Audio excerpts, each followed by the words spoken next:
So now we're going to get into some tests to see if there's an output issue. So input, think mobility, you don't have enough range or motion available to move.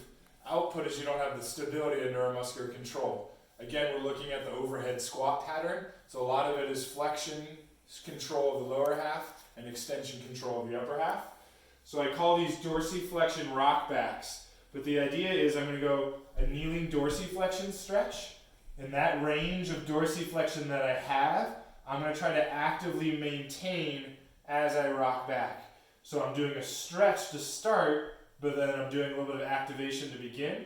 And what you're seeing is, can they maintain that angle? Where what you'll often see is about halfway back, they start to do it, and they don't maintain the angle that they're able to get passively. So this is a test, but can also be an exercise as well. If we're looking at knee flexion,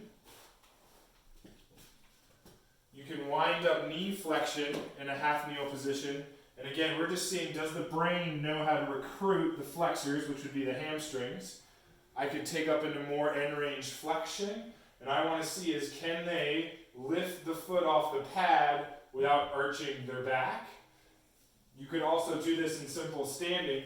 Can they maintain the passive motion they have on their knee? And there'll be a little bit of lag here, but you should be able to let go of your foot and relatively keep that heel to butt angulation.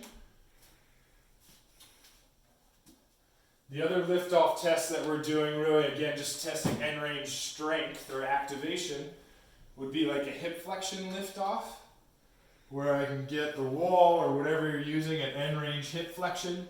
Make sure you're not flexing the lumbar spine, and can they get their foot to come off the surface without pinching in the front and without abducting or rounding their back.